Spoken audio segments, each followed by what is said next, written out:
for me as a woman, for me as a mother, for me as someone who was a little girl at a certain point, I look at this story and I think to myself, I still don't understand why the attraction was abusing children.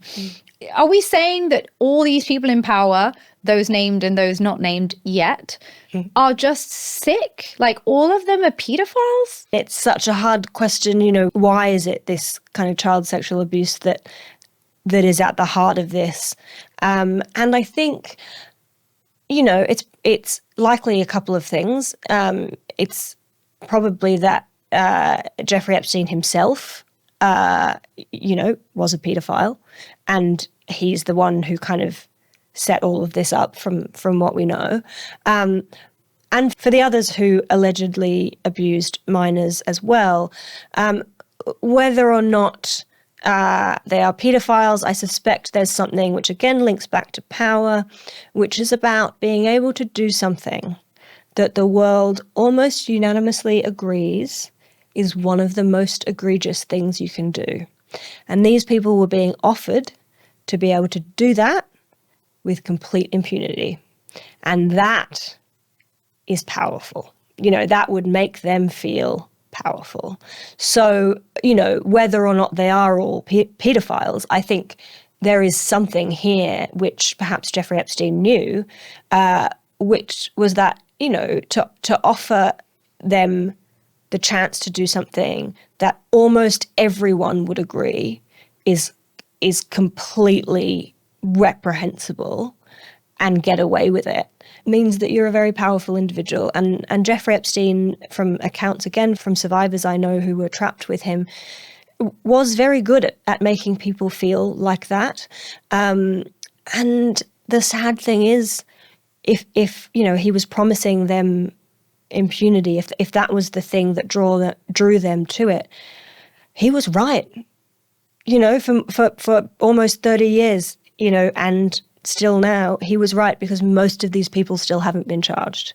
Most of these people who allegedly abused minors still have not been charged. So that's the really terrifying thing, is that I suspect, I mean, who knows? I don't think we'll ever be able to know which of them are paedophiles and which aren't, but I suspect what the draw card was, you know, just how powerful you would have to be in a situation to get away with a crime like that, and to have someone say, you know, you won't be punished, you'll get away with this, and he was right, and that's really, really terrifying. And I really hope that we fix that very soon, and that these people are held accountable for it, because I, for one, don't want to live in a world where you can commit a crime that, again, we almost unanimously agree is one of the most serious crimes you can commit, and get away with it. Let me ask you about some Epstein's victims whom you've come to know personally. I have been reading Virginia Giuffre's book.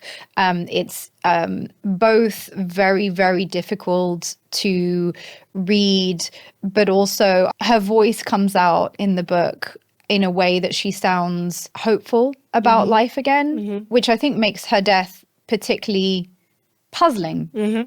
Because if you've read the book, then you know that she actually rebuilds her life, you know, has a family, has 3 children she adores, a husband she adores. She had a life.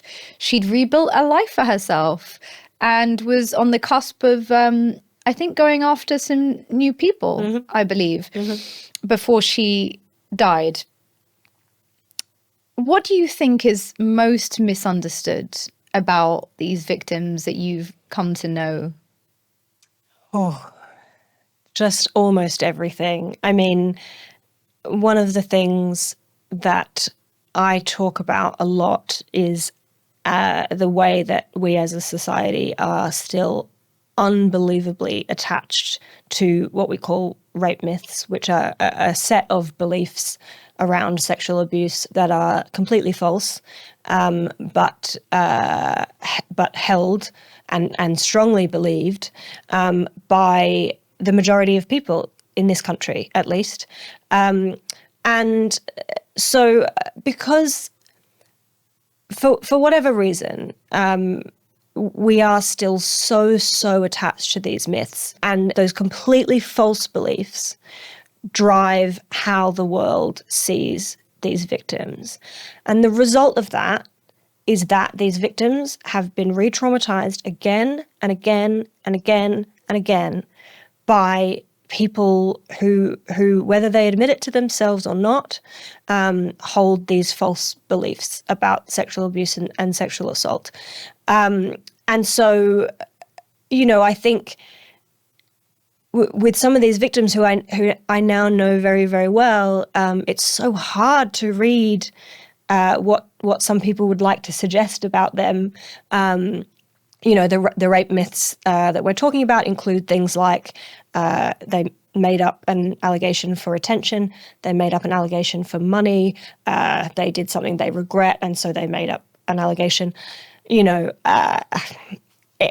you know these people, it's so hard to see how anybody would make those assumptions. And so I really wish that more people understood that, and that's why I really wanted the book to focus on the victims themselves, rather than Ghislaine or Jeffrey, because every headline I saw when I got back to my hotel room after every day of the trial had a form of one of these rape myths in it somewhere, or was informed by it.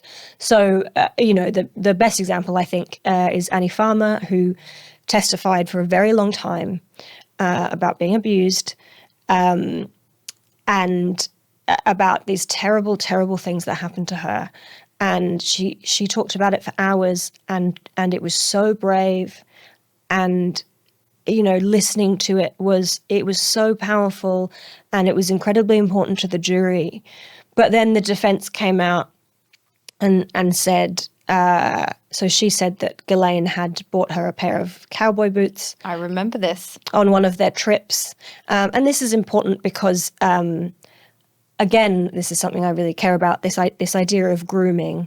The idea of Ghislaine making this purchase was really important to prosecutors, because it's an example of one of the stages of grooming, which is gift giving or providing a child with something that they don't have. So identifying children who are vulnerable, whose needs are not being met, and then trying to meet those needs. So buying someone a very expensive pair of boots is a really important way to show the jury Ghislaine's culpability in this. And on the shopping trip, according to the evidence, which the jury accepted, it was just Ghislaine who bought them.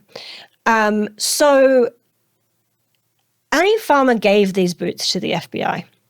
She kept them for a long time, and the defense came out and said, "Oh, but these boots are scuffed. It looks like you've worn them." And she said, "Yeah, I've worn them," which firstly should be quite obvious, because they were bought because she was going on a horse riding trip and she didn't have any boots. That's the reason that, so she would have worn them then. But, she also said, "Yes, I've worn them since then. I wanted to try and reclaim them." And, anyone who has been in a situation where there's been grooming involved and gift giving involved, which I have, can understand why you would want to reclaim items like that. It made perfect sense to me listening to it. But the defense just said there is, basically said through questioning, there is no way that you are telling the truth about this abuse because you wore these boots later. And no right-thinking person, no person would wear a pair of boots given to them by an abuser. If you know anything about child sexual abuse, if you know anything about grooming, you know that most children will use the gifts that they're given even long after they've understood what happened to them. There's a lot of research into that, but that didn't matter, because that day, the only thing that was in the mainstream media was the fact that Annie Farmer had been found to have worn these boots, as if it was a smoking gun, and I counted, I think, 72 mentions of the word boots in the articles that night. And this woman had just testified about an incredibly traumatic time in her life, for hours. And none of that testimony was in the papers. The papers just talked about the boots and the fact that she wore them, as if this was proof that she lied. And, you know, the coverage was shocking, but I wasn't shocked by the time I read it, because I walked out of the courtroom. So there were only 4 of us in the actual courtroom, but there were overflow rooms. So there were other reporters who were watching it on a screen inside the building. So I interacted with a lot of those people. And as I said, for me, listening to that makes perfect sense to me, that she would wear the boots. Another victim, again, was cross-examined about the fact that she stayed in touch with Jeffrey Epstein after she escaped from him. Again, that makes perfect sense to me. We know that happens. I know that happens. There's a lot of reasons for that. Because the whole point of grooming and child sexual abuse is that it's incredibly confusing for a child to be betrayed by someone who promised that they would protect you. So, you know, you do want to stay in touch with them. And again, so we'd hear that evidence. It would make perfect sense to me. And I'd come out and I'd just hear these male reporters in the gaggle kind of saying, she made it up. She's lying. And they said, I just can't imagine wearing the boots. If it were me, I would never wear the boots. I would never write the email to Jeffrey. And these things that are backed up by scientific studies about grooming that we know are actually evidence that it did happen rather than that it didn't happen. And yet this myth is, you know, any myth that results in believing that victims routinely lie about sexual abuse is very attractive to us as a society, as I said, because we all, not us, obviously, but the majority of people believe them. So anything that leads you to that conclusion people will readily accept. So they just accepted that wearing the boots meant that Annie Farmer was lying. And that is still shocking to me, because Annie Farmer went to the FBI in 1995, and we're sitting in this courtroom in 2021. You know, there is so much evidence. Even the Epstein Compensation Fund has accepted her evidence. And yet still somehow these reporters believe this myth that if you wear something given to you by a groomer or an abuser, it means that person couldn't possibly have done anything wrong. So that's kind of the main thing that I really wish people understood about these victims, is the things that you read in the paper or wherever, the things that people are trying to tell you are proof that they are lying or not credible. Those things are completely unscientific. They are not true. They are recognized as myths about rape. And so, you know, I just wish more people knew that, so that when they did read things about these people trying to, you know, discredit them, that they could say, okay, this person is using a myth to discredit someone who is in fact very, very credible.